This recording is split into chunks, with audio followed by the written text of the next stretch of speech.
वे अपने अपने मिल की ओर जा रहे थे।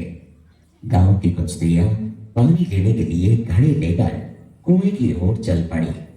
पानी भरकर कुछ स्त्रियां तो अपने घरों को लौट गई, परंतु उनमें से चार कुएं की पतली जगह पर बैठकर आपस में इधर उधर की बातें करने लगी। बातचीत करते करते बात बेटों पर जा पहुंची। उनमें से एक की उम्र सबसे बड़ी लग रही थी। भगवान सबको मेरे बेटे जैसा बेटा दे। मेरा बेटा लाखों में एक है। उसका कंठ बहुत मधुर है। वह बहुत अच्छा गाता है। उसके गीत को सुनकर कोयल और मैना भी चुप हो जाती है। लोग बड़े चाव से उसका गीत सुनते हैं। उसकी बात सुनकर दूसरी स्त्री का मन हुआ कि वह भी अपने बेटे की प्रशंसा करे। मेरे बेटे की बराबरी कोई नहीं कर सकता। वह बहुत ही शक्तिशाली और बहादुर है। वह बड़े बड़े बहादुरों को भी पछाड़ देता है। वह आधुनिक युग का भीम है। यह सब सुनकर तीसरी औरत भला कैसे चुप रहती। मेरा बेटा साक्षात बृहस्पति का अवतार है। वह जो कुछ पढ़ता है एकदम याद कर लेता है। ऐसा लगता है मानो उसके कंठ में सरस्वती का निवास हो। तीनों औरतों की बातें सुनकर चौथी स्त्री चुपचाप बैठी रही। उसने अपने बेटे के बारे में कुछ न कहा। पहली ने उसे टोका। क्यों बहन, तुम क्यों चुप हो? तुम भी तो अपने बेटे के बारे में कुछ बताओ। मैं अपने बेटे की क्या प्रशंसा करूं? वाह, न तो गंधर्व सा गायक है, न भीम सा बलवान, और न ही बृहस्पति सा बुद्धिमान। कुछ समय बाद जब वे सब घड़े सिर पर रखकर लौटने लगी, तभी किसी गीत का मधुर स्वर सुनाई पड़ा। सुनकर पहली स्त्री बोली, सुनो, मेरा हीरा गा रहा है। तुम लोगों ने सुना? उसका कंठ कितना मधुर है।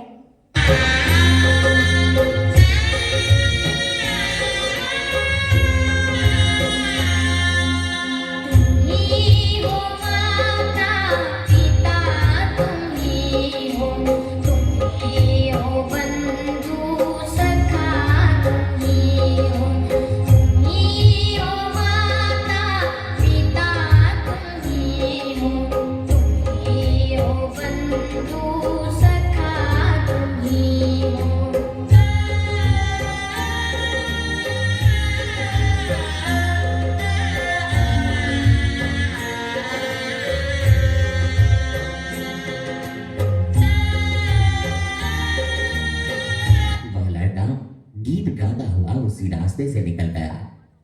उसने अपनी मां की ओर कोई ध्यान नहीं दिया। इतने में दूसरी स्त्री का बेटा उधर से आता दिखाई दिया।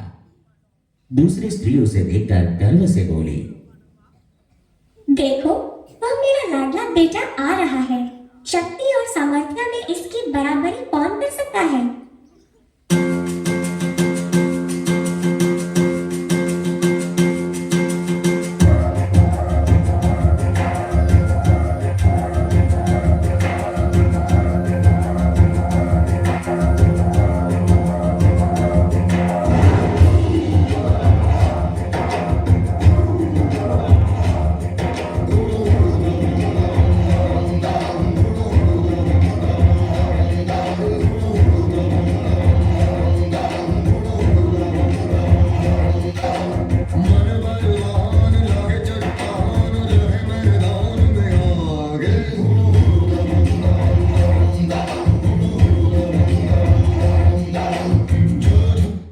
वह यह कह रही थी कि उसका बेटा भी उसकी ओर ध्यान दिए बिना ही निकल गया।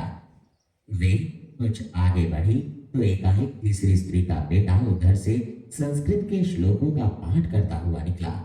उसके उच्चारण से ऐसा लग रहा था मानो उसके कंठ में साक्षात सरस्वती विराजमान हो। देखो,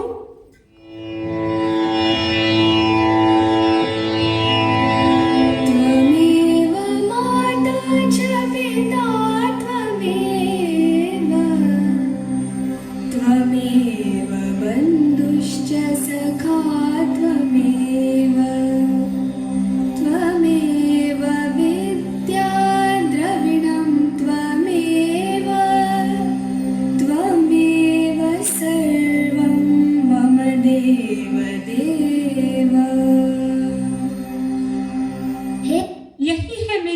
का हीरा, इसे कौन बृहस्पति का अवतार नहीं कहेगा। परंतु उसका बेटा भी मां की ओर देखे बिना आगे बढ़ गया। वह अभी थोड़ी ही दूर गया था कि चौथी स्त्री का बेटा भी अचानक उधर से आ निकला। वह देखने में बहुत ही सीधा साधा और सरल प्रकृति का लग रहा था। उसे देखकर चौथी स्त्री ने कहा, बहन, आदर्श बालक बनिए, हेलो आदर्श बालक बनिए हो, आदर्श बालक बनिए, हेलो आदर्श बालक बनिए।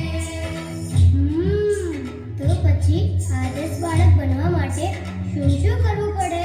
માતા પિતાની સેવા કરીએ, નિત્ય પ્રભુની ભક્તિ કરીએ, માતા પિતાની સેવા કરીએ, નિત્ય પ્રભુની ભક્તિ કરીએ, નિયમ લઈએ હાથ, હાલો હાલો આદર્શ બનીએ, આ નિયમ લઈએ હાથ, હાલો હાલો આદર્શ બનીએ, બનીએ રે હાલો આદર્શ બનીએ,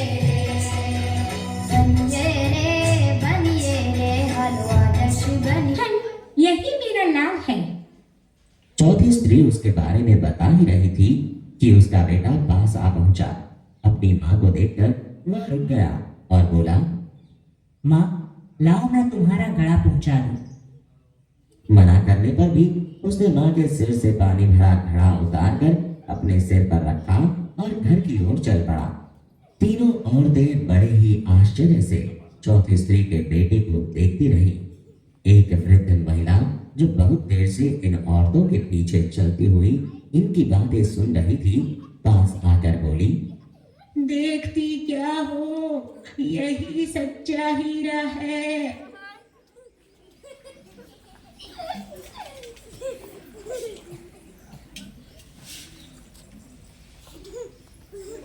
खूप सरस